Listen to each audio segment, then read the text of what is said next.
All right, let's do this because there is another very cool topic, mindset. Dear students, welcome back to our student well-being course. My name is Jana. I teach well-being and I do well-being research at Charles University in Prague. I am also the author of the book Well-being and Success for University Students, which is partially the reason why we're here, because I've covered everything you and I are discussing here in the book. But just a kind reminder, in this series, we are going through building blocks of well-being, from positive emotions through meaning, through environment. In this video, we are going to devote to your mindset. Your mindset. What a nice topic. How can we think about mindset? What is mindset? How can we define it? Well, this whole video is going to be about adopting a mindset that serves you, building growth mindset characterized by an optimistic, future-oriented view of life, where changes and setbacks are seen as opportunities to grow. And mindset that serves you might also be function of positive psychological capital. A little more about that later. But now let me please introduce you to one of my favorite researchers, Leah Crum. And if I might quote her, let's see how can we perceive or how can we think of mindset.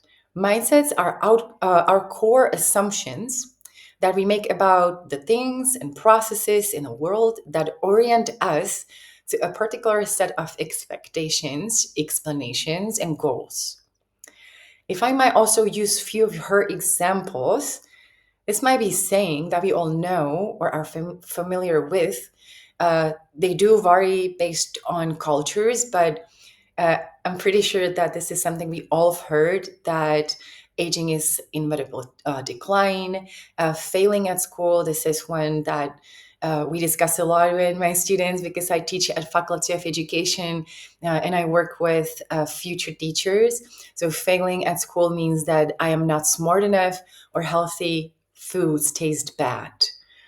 Well, the truth is that the world is complex and uncertain, yet we need to predict what will happen in order to act.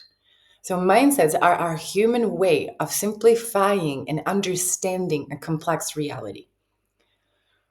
I like that Leah Crum also emphasizes that mindset we adopt is not right or wrong, true or false, but it's more about the impact it has.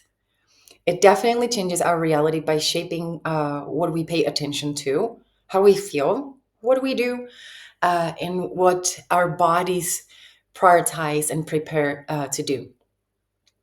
Based on our beliefs, core beliefs, let me, work with this a little better. So based on our core beliefs, we generate our attitudes. They're very linked, but beliefs are very stable. Attitudes also generate our behavior, and our behavior, in a summary, sums up our lifestyle. So if we want to do some lifestyle change, rather than changing our behavior, let's go change our attitude, or rather belief. Thus, we can generate new behavior as a result of that. I hope it makes sense. We are going to talk about this a little more. But for now, as you might know and expect, we're going to do a little reflection on your mindset. So here we have a leather strategy or tool. Imagine that you're climbing up. The higher number, the more satisfied you are. The lower number, the more you would like to maybe change something. What do we reflect on? If we fraction down mindset, based on literature, as it's in my book, Well-being and Success for University Students, let's reflect on your hope. Do you believe that you're hopeful? What number would you give yourself on a scale 0 to 10? What is your self-efficacy, your confidence in yourself? Do you believe that you can, or do you rather tell yourself, I can't? Resiliency is another part of your mindset. What number would you give yourself? Do you think that you can bounce back? How optimistic do you think you are? How future-oriented you are, even though we know that best place to be is here and now, but future orientation can be much more productive than ruminating on our past. Growing mindset. Have you adopted a growth mindset? And of course, another positive mindset strength. In case that you feel that I forgot something, feel free to reflect on other part of your life.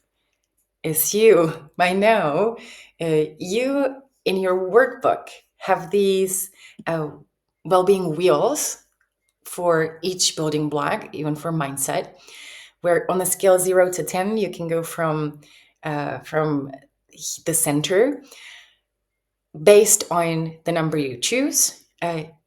If you connect the dots from the center, you can create your own flower.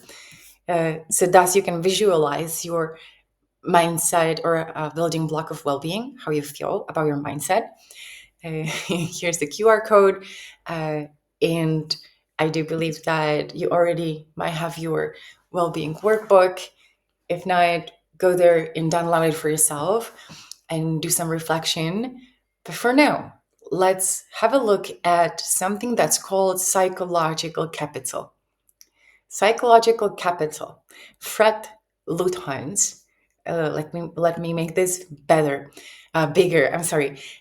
Here's the theory, Fred Luthans' theory on psychological capital, which is basically positive psychological capital that summarizes who you are. Let me start with something more familiar, maybe, which is traditionally economic capital. That's basically what we have.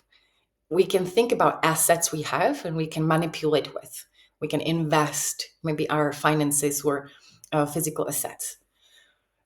Human capital is, rather than what you have, more about what you know, your experiences, education, skills, knowledge, ideas. Then we also have social capital. It's about our social network, who you know, your relationships, the quality of your relationships, the network, and our friends. And then we have positive psychological capital, something with acronym HERO. Our confidence, our self-efficacy, hope, optimism, and resilience. So let's build our HERO, where H stands for hope. Let's be hopeful, even though we don't know how are we going to solve the problem. Let's be hopeful and believe that there is a solvable way. There is the way how we can solve this, even though we might not know how to do that yet. Let's be rather optimistic, realistically optimistic, confident. E in the modal HERO stands for self-efficacy. Let's believe that we can do things that we want, that we have the capacity to reach our goals, and let's build up our resilience.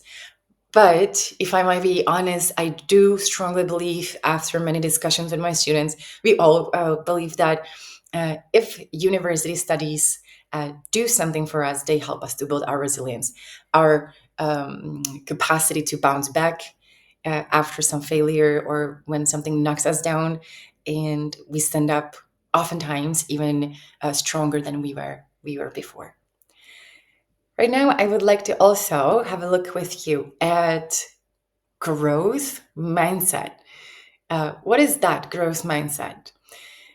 We have here a theory from Carol Dweck, who has devoted her research to studying growth mindset, which is that set of beliefs that are based on, let's say, one of the examples, believe that I can cultivate my skills and success through persistent effort.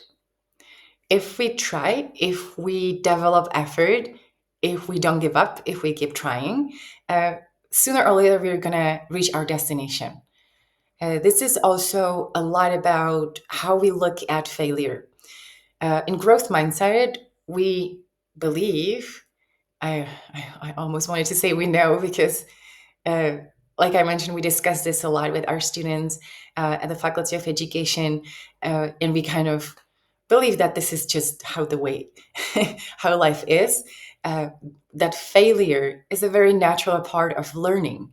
Failure is just a part of the process of learning new skills. And if you fail, you're just showing that you're still in the process of cultivating yourself. So let me say, yes, of course. Failure is a natural process of growing, and vice versa. If we have adopted fixed mindset, we kind of believe that failure might threaten our identity. Failure means that I'm not good enough, I'm not smart enough, I'm not skilled enough, I'm not talented enough.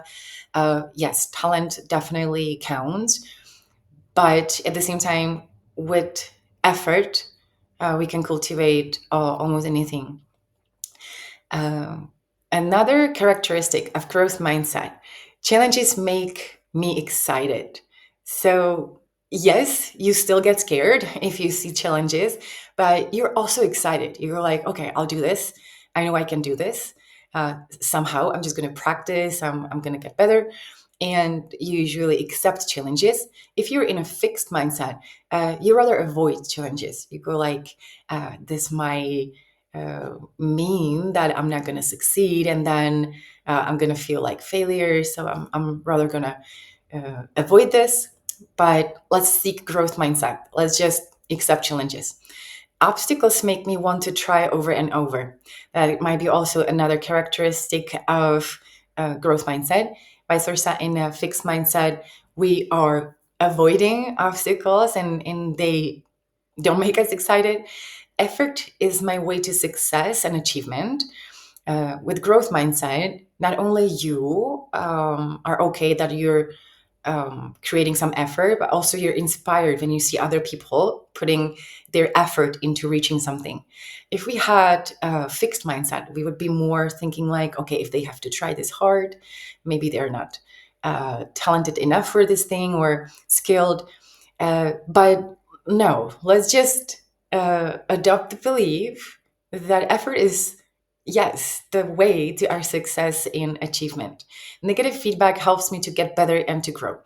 I believe that none of us is happy to hear negative feedback, but if you adopt growth mindset, you know that negative feedback can help you to grow, that you can learn from that feedback, that you can learn what can do differently next time, so you can maybe provide what you want to do better. On the other hand, while having adopted fixed mindset, it really hurts to hear negative feedback, and we might get offended, and we don't develop any effort to learn from that. And success of others is inspirational. Yes, if you see other people succeed in something, you find it inspirational. You feel like, okay, there must be something they've done to get there. Maybe I can learn from them. You share the positivity with them. While being in fixed mindset, we rather are not very like happy to see others succeed, and we definitely don't see that as inspirational. So how can you adopt a growth mindset? And I wish I had a different, shorter, or maybe some shortcut or shorter way, but practice it. Just practice it. Ask yourself, what would person with growth mindset do in this situation? Let's try accept challenges. Let's get a little excited about them. Let's not avoid obstacles. Know that effort is your way to success, that negative feedback can help you get better, and successes of other can be inspirational. And very last thing, I would like to ask you to create a reinforcing statement for you. Create a statement that you would like to go through this semester, something that's going to be beneficial for you. Maybe a statement like, yes, I can do it. Or a statement like, I'm learning, I'm a good learner, I love learning, I will get there, I can do this. Think of some statement that sounds good to you and that would you like to use through this semester to fulfill your dreams. And yes, believe that you can. Thank you for your attention, and I'll be looking forward in seeing you in the next video.